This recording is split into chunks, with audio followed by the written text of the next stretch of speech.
1998 ഇറാഖിലെ സൈനിക താവളങ്ങൾ ലക്ഷ്യം വെച്ച് അമേരിക്ക ആക്രമണം ആരംഭിച്ചു. അമേരിക്ക ഇറാഖ് യുദ്ധത്തിന്റെ സങ്കീർണമായ രണ്ടാം ഭാഗം തുടങ്ങിയത് അന്നാണ്.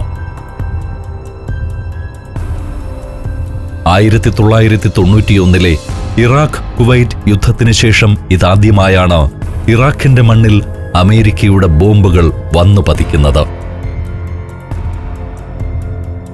ഗൾഫ് യുദ്ധകാലത്ത് കുവൈറ്റിനെ മോചിപ്പിക്കാൻ ഗൾഫ് മേഖലയിൽ താവളമുറപ്പിച്ചതാണ് അമേരിക്ക. ഷിയാകളും കുർദുകളും നേതൃത്വം നൽകിയ വിമോചന പോരാട്ടങ്ങളിൽ കാഴ്ചക്കാരായവർ.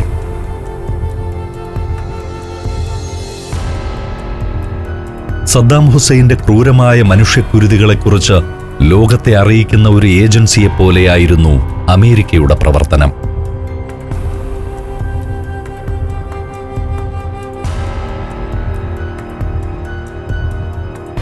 ഐക്യരാഷ്ട്രസഭ നിയോഗിച്ചിട്ടുള്ള ഉദ്യോഗസ്ഥരെ ആയുധ പരിശോധന നടത്താൻ അനുവദിക്കുന്നില്ലെന്ന കാരണത്താൽ അമേരിക്കയും ബ്രിട്ടനും ചേർന്ന് ഇറാഖിനുമേൽ ബോംബർ വിമാനങ്ങൾ പറത്തുകയാണ്.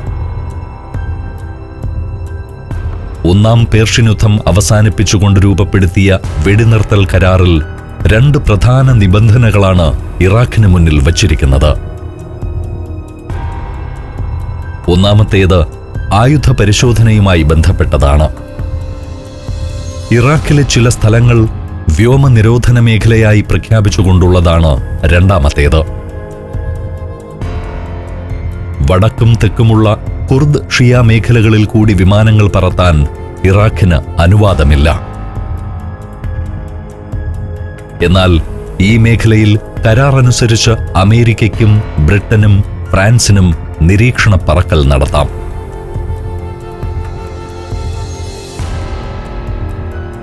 ഇറാഖിൽ വ്യോമാക്രമണം നടത്താൻ തീരുമാനിച്ചിരിക്കുന്ന അമേരിക്കയ്ക്കും ബ്രിട്ടനും ഇതൊരു അധിക സൗകര്യമായി. സദ്ദാം ഹുസൈനെതിരെ യുദ്ധകാഹളം മുഴക്കുമ്പോൾ ഇത്തവണ അമേരിക്കയെ പ്രത്യക്ഷത്തിൽ പിന്തുണയ്ക്കാൻ ബ്രിട്ടൻ മാത്രമേയുള്ളൂ. കുവൈറ്റിനെ ഇറാഖിൽ നിന്ന് മോചിപ്പിക്കാൻ അമേരിക്ക ശ്രമിച്ചപ്പോൾ ലോകരാജ്യങ്ങളിൽ നിന്ന് കിട്ടിയ പിന്തുണ ഇത്തവണ കിട്ടിയില്ല. യൂറോപ്യൻ രാജ്യങ്ങൾ ഈ ആക്രമണത്തിൽ അമേരിക്കയോട് സഹകരിക്കാതെ മാറി നിന്നു. റഷ്യയും ചൈനയും ഫ്രാൻസും ശക്തമായ എതിർപ്പ് പ്രകടിപ്പിക്കുകയും ചെയ്തു. ക്ലിന്റൺ ഭരണകൂടത്തിന്റെ ഇറാഖ് ആക്രമണത്തിൽ അമേരിക്കയിലെ ജനങ്ങളിൽ നിന്നും പ്രതിപക്ഷ കക്ഷികളിൽ നിന്നും വിമർശനമുണ്ടായി. ഏറ്റവും ശക്തമായ എതിർപ്പുണ്ടായത് അറബ് രാജ്യങ്ങളിൽ നിന്നാണ്. സൗദി അറേബ്യ, ബഹ്റിൻ, UAE തുടങ്ങിയ രാജ്യങ്ങൾ അമേരിക്കയോടും ബ്രിട്ടനോടും സഹകരിക്കാൻ വിസമ്മതിച്ചു. ഇറാഖിലേക്ക് മിസൈലുകൾ തൊടുത്തുവിടുന്ന ബേസ് ക്യാമ്പാക്കാൻ തങ്ങളുടെ മണ്ണ് വിട്ടുകൊടുക്കില്ലെന്ന് അവർ പറഞ്ഞു. അമേരിക്ക ഇറാഖിനെ ആക്രമിച്ചേക്കുമെന്ന് ഒരു ശ്രുതി പരന്നിരുന്നു.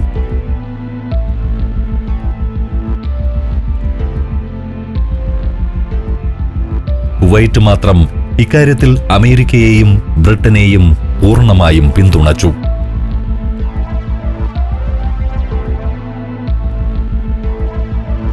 കുവൈറ്റ് ആസ്ഥാനമായുള്ള അഹമ്മദ് അൽ ജാബർ എയർബേസിൽ നിന്ന് അമേരിക്ക മിസൈൽ ആക്രമണം തുടങ്ങി.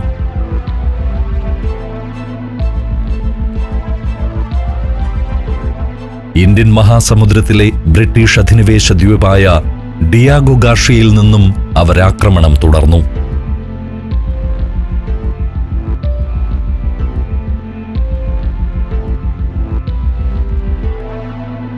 സൈന്യം ലക്ഷ്യം വെച്ച സ്ഥലങ്ങളിൽ മിസൈലുകൾ കൃത്യമായി എത്തി. സദ്ദാം ഹുസൈന്റെ ബാഗ്ദാദിലുള്ള 6 കൊട്ടാരങ്ങളിലും മിസൈലുകൾ വന്നു പതിച്ചു. റിപ്പബ്ലിക്കൻ ഗാർഡിന്റെ സൈനിക താവളങ്ങളിലും ഇറാഖിലെ സൈനിക പ്രതിരോധ വ്യവസായ മന്ത്രാലയങ്ങളിലും അമേരിക്ക മിസൈൽ ആക്രമണം നടത്തി.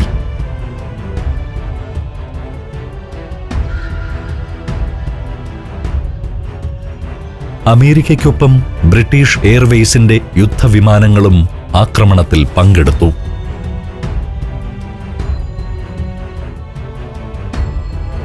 തൊണ്ണൂറ്റിയേഴ് കേന്ദ്രങ്ങളിലേക്കാണ് അവർ മിസൈൽ ആക്രമണം നടത്തിയത്. ഇറാഖിന്റെ 10 ആയുധ സംഭരണ കേന്ദ്രങ്ങൾ നിശേഷം നശിപ്പിച്ചു കളഞ്ഞുവെന്ന് അമേരിക്കയും ബ്രിട്ടനും അവകാശപ്പെട്ടു.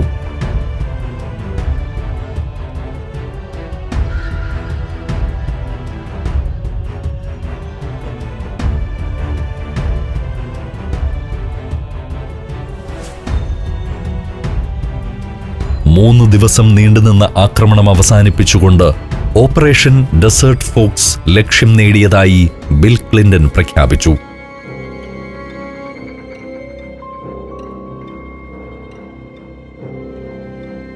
ഇറാഖി റിപ്പബ്ലിക്കൻ സേനയിലെ 1400 അംഗങ്ങളെങ്കിലും ആക്രമണത്തിൽ കൊല്ലപ്പെട്ടുവെന്നാണ് US സെനറ്റിൽ സർക്കാർ നൽകിയ കണക്ക്.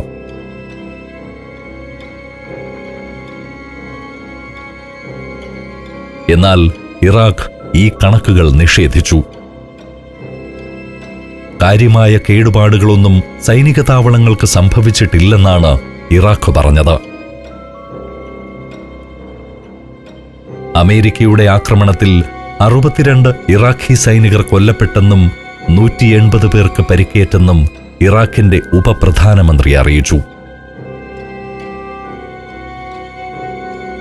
3 ദിവസം നീണ്ടുനിന്ന ആക്രമണത്തിൽ പാശ്ചാത്യ ലോകത്ത് നിന്ന് അമേരിക്കയ്ക്ക് കാര്യമായ പിന്തുണ കിട്ടിയില്ല.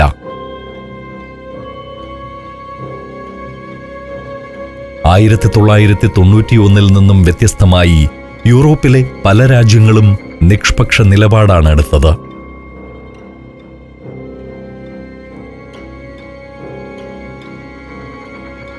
ബാഗ്ദാദിലെ തന്ത്രപ്രധാന മേഖലകളിൽ നടത്തിക്കൊണ്ടിരുന്ന മിസൈൽ ആക്രമണം അമേരിക്ക പെട്ടെന്ന് അവസാനിപ്പിച്ചു. തൊട്ടടുത്ത ദിവസം റംസാൻ വ്രതം തുടങ്ങുകയാണ്.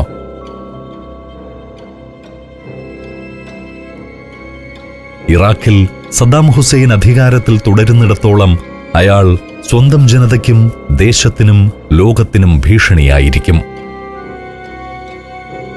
രാജ്യത്തെ ജനങ്ങളെയും അയൽ രാജ്യക്കാരെയും സമാധാനമായി ജീവിക്കാൻ അവരനുവദിക്കുന്നതുവരെ ഈ പോരാട്ടം തുടരും.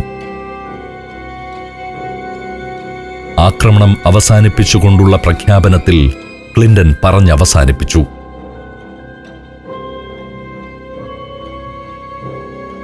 എന്നാൽ ഈ ആക്രമണത്തിന്റെ പേരിൽ അമേരിക്കയും ബ്രിട്ടനും UN സുരക്ഷാ സമിതിയിൽ നിന്ന് രൂക്ഷ വിമർശനം ഏറ്റുവാങ്ങി. ഐക്യരാഷ്ട്രസഭയുടെ സുരക്ഷാ സമിതിയിലുള്ളത് ബ്രിട്ടനും അമേരിക്കയും ഉൾപ്പെടെ 5 സ്ഥിര അംഗങ്ങളാണ്.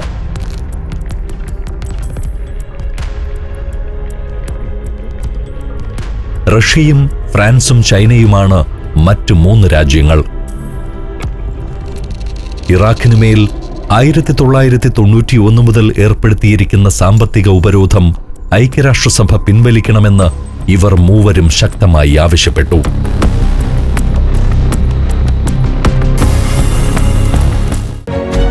ഇന്ത്യയിലെ 13 സംസ്ഥാനങ്ങളിലൂടെയുള്ള സഞ്ചാരം ഇപ്പോൾ പെൻഡ്രൈവിൽ ലഭിക്കുന്നു. ചരിത്രവും ഐതിഹ്യങ്ങളും യഥാർത്ഥ ജീവിതവും ഒത്തുചേരുന്ന ഇന്ത്യൻ കാഴ്ചകളുടെ ഈ അസുലഭ ശേഖരം സ്വന്തമാക്കാൻ 99544422 എന്ന നമ്പറിലേക്ക് ഇന്ത്യ എന്ന് SMS ചെയ്യൂ. UN ഏർപ്പെടുത്തിക്കൊണ്ടിരിക്കുന്ന ഉപരോധം മൂലം ഇറാഖിലെ ജനങ്ങളുടെ ജീവിതാവസ്ഥ അത്രത്തോളം ദുരിതമയമാണ്. ഇറാനുമായി നടന്ന യുദ്ധത്തിനു ശേഷം ഇതുവരെ ഇറാഖിന്റെ GDP ഉയർന്ന നിലയിൽ എത്തിയിട്ടില്ല.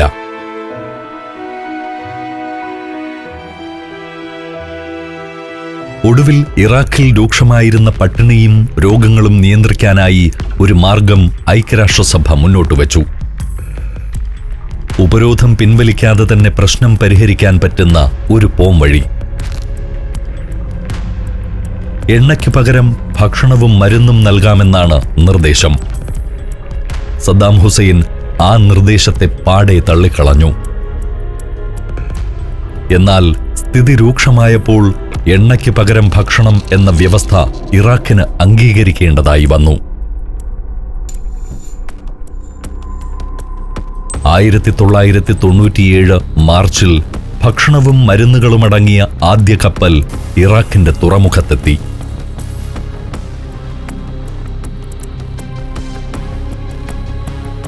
ആയിരത്തി 1998 അമേരിക്കയുടെ കടന്നാക്രമണത്തിനും റെയ്ഡുകൾക്കും ശേഷം ഈ സഹായം സ്വീകരിക്കാൻ സദ്ദാം ഹുസൈൻ തയ്യാറായില്ല. ഭക്ഷണവും മരുന്നുമായി എത്തിയ UN സ്പെഷ്യൽ കമ്മീഷൻ ഉദ്യോഗസ്ഥരെ ഇറാഖിലേക്ക് കടക്കാൻ സദ്ദാം ഹുസൈൻ അനുവദിച്ചതുമില്ല. ഉപരോധത്തെ സ്വന്തം നിലയിൽ മറികടക്കാൻ ഇറാഖ് പഠിച്ചിരുന്നു. UN-ന്റെ ഉപരോധങ്ങൾ മറികടന്ന് അയൽരാജ്യങ്ങളുടെ സഹായത്തോടെ അവശ്യ സാധനങ്ങൾ എത്തിക്കാൻ അവർ വഴികൾ കണ്ടുപിടിച്ചു. സദ്ദാമിന്റെ കുടുംബാംഗങ്ങൾ തന്നെ നേതൃത്വം നൽകുന്ന കള്ളക്കടത്ത് രാജ്യം അംഗീകരിക്കുന്ന ഒരു ബിസിനസ്സായി വളർന്നു. സദ്ദാം ഹുസൈൻ ആ കാലഘട്ടത്തിൽ അമേരിക്കൻ വിരുദ്ധ മുന്നണിയുടെ സ്വയം പ്രഖ്യാപിത നേതാവായി. സോവിയറ്റ് യൂണിയന്റെ തകർച്ചയ്ക്ക് ശേഷം പാശ്ചാത്യ ശക്തികളുടെ സാമ്രാജ്യത്വ താൽപര്യങ്ങളെ ഇത്രത്തോളം നിശിതമായി വിമർശിച്ച മറ്റൊരു രാഷ്ട്രത്തലവനുമുണ്ടാകില്ല. അമേരിക്കയ്ക്കും പാശ്ചാത്യ ലോകത്തിനുമെതിരെ വിമർശനങ്ങൾ തൊടുക്കുമ്പോൾ അതിൽ ഇസ്രായേലിനെ കൂടി ഉൾപ്പെടുത്താൻ സദ്ദാം ശ്രദ്ധിക്കാറുണ്ട്. ഇസ്രായേലിലെയും അമേരിക്കയിലെയും യുദ്ധക്കുതിയന്മാരായ ചിലരുടെ സ്വാർത്ഥതയ്ക്ക് വേണ്ടി എന്തിനാണ് സാധാരണ കുടുംബങ്ങളിൽ നിന്നു വരുന്ന സൈനികർ ജീവൻ പണയം വെക്കുന്നത്? സദ്ദാം ചോദിച്ചു. സദ്ദാമിന്റെ പ്രകോപനപരമായ പ്രസംഗങ്ങൾ ലോകശക്തികളെ അസ്വസ്ഥരാക്കി. UN അയക്കുന്ന ആയുധ പരിശോധകരെ ഒരു കാരണവശാലും ഇറാഖിൽ പരിശോധനകൾ നടത്താൻ അനുവദിക്കില്ലെന്ന് സദ്ദാം തറപ്പിച്ചു പറഞ്ഞു. ആയുധ പരിശോധന നടത്താൻ വരുന്നവരെ ഓരോ തവണ തിരിച്ചയക്കുമ്പോഴും ഇറാഖിലെ വ്യോമനിരോധിത മേഖലയിൽ അമേരിക്കയും ബ്രിട്ടനും യുദ്ധവിമാനങ്ങളുമായി എത്തി.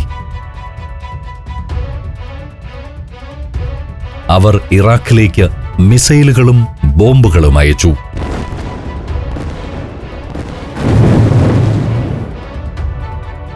മധ്യേഷ്യയിൽ സാറ്റലൈറ്റ് ടെലിവിഷൻ ചാനലുകൾ വ്യാപകമായി കഴിഞ്ഞ കാലമാണത്. അമേരിക്കയുടെയും ബ്രിട്ടന്റെയും ആക്രമണങ്ങളിൽ പരിക്കേറ്റ ഇറാഖികളുടെ ചോരയൊഴുകുന്ന ദൃശ്യങ്ങൾ ടിവിയിൽ കണ്ട് അറബ് ലോകത്തെ ജനങ്ങൾ പ്രതിഷേധിച്ചു. അവർ ഭരണാധികാരികളുടെ അഭിപ്രായമെന്തെന്ന് പരിഗണിക്കാതെ അമേരിക്കയ്ക്കും ബ്രിട്ടനുമെതിരെ പ്രതിഷേധങ്ങളുമായി തെരുവിലിറങ്ങി. അതിനിടയിൽ അമേരിക്കയ്ക്കെതിരെ പുതിയ ഒരു ശത്രു കൂടി ഉദയം ചെയ്തു: ഒസാമ ബിൻ ലാദൻ. അമേരിക്കയെ പരസ്യമായി ബിൻ ലാദൻ വെല്ലുവിളിക്കാൻ തുടങ്ങി. അമേരിക്കയ്ക്കെതിരെ താൻ യുദ്ധം പ്രഖ്യാപിക്കാനുള്ള കാരണം ഇറാഖിനോടുള്ള അമേരിക്കയുടെ നിലപാടുകളാണെന്ന് ബിൻ ലാദൻ പറഞ്ഞു. 1998 കിഴക്കൻ ആഫ്രിക്കയിലെ അമേരിക്കൻ എംബസികളിൽ ബിൻ ലാദൻ നേതൃത്വം നൽകുന്ന അൽ ഖ്വയ്ദയുടെ ആക്രമണ പരമ്പരയുണ്ടായി. 12 അമേരിക്കക്കാർ ഉൾപ്പെടെ 224 ആളുകൾ കൊല്ലപ്പെട്ടു.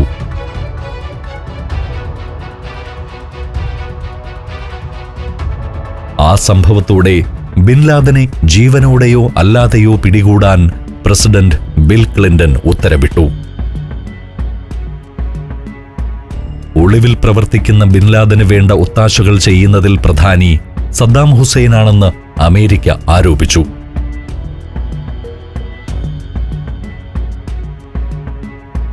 പിന്നാലെ അമേരിക്കയുടെയും ബ്രിട്ടന്റെയും ബോംബർ വിമാനങ്ങൾ ഇറാഖിൽ ആക്രമണം നടത്തുന്നത് പതിവായി. ഇറാഖിലെ വ്യോമനിരോധിത മേഖലയിൽ 1999 166 തവണയും 2000 77 തവണയുമാണ് അമേരിക്കയും ബ്രിട്ടനും ആക്രമണം നടത്തിയത്. ഓരോ ദിവസവും അമേരിക്കയും ഇറാഖും തമ്മിൽ സംഘർഷം കൂടി വരികയാണ്. അതിനിടയിൽ അമേരിക്കയിൽ വീണ്ടും പൊതുതെരഞ്ഞെടുപ്പ് വന്നു. ബിൽ ക്ലിന്റനു ശേഷം ജോർജ് ബുഷ് അമേരിക്കൻ പ്രസിഡന്റായി. അമേരിക്കയിലെ മുൻ പ്രസിഡന്റ് ജോർജ് H.W. ബുഷിന്റെ മകൻ ജോർജ് W. ബുഷ് അധികാരത്തിലെത്തിയപ്പോഴും സദ്ദാം ഹുസൈനോടുള്ള അമേരിക്കയുടെ നിലപാടിൽ മാറ്റമൊന്നുമുണ്ടായില്ല. അമേരിക്കൻ സർക്കാർ അഭിമുഖീകരിക്കേണ്ടി വന്ന പ്രശ്നങ്ങളുടെ സ്വഭാവം അപ്പോഴേക്കും മാറിയിരുന്നു. ബുഷ് ഭരണകൂടത്തിന്റെ കാലത്ത് തീവ്രവാദം അവരഭിമുഖീകരിക്കുന്ന മുഖ്യ പ്രശ്നമായി മാറി.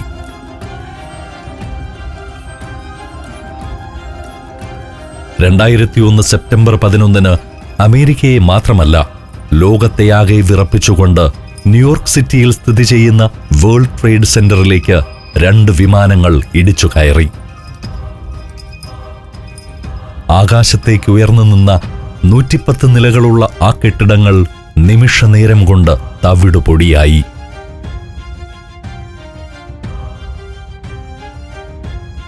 ഇതേ സമയം തന്നെ മൂന്നാമതൊരു വിമാനം പ്രതിരോധ മന്ത്രാലയത്തിന്റെ ആസ്ഥാനമായ പെന്റഗണിലേക്ക് ഇരച്ചുകയറി.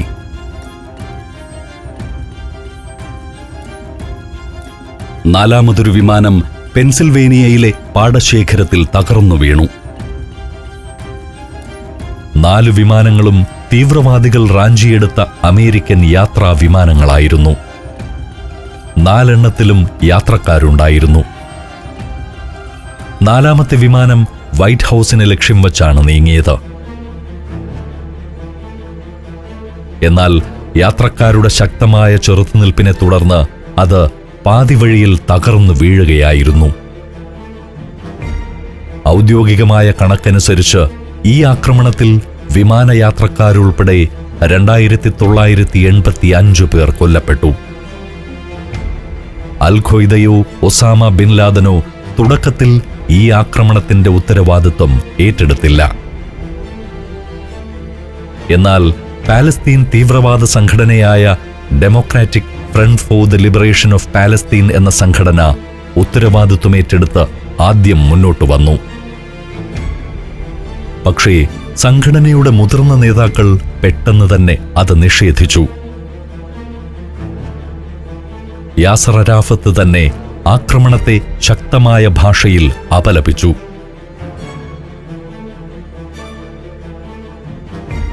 ലിബിയ, ഇറാൻ, ക്യൂബ എന്നിങ്ങനെ അമേരിക്കയുടെ ശത്രുചേരിയിൽ നിൽക്കുന്ന രാജ്യങ്ങളുടെ നേതാക്കളെല്ലാവരും ഈ സംഭവത്തെ അപലപിച്ചു.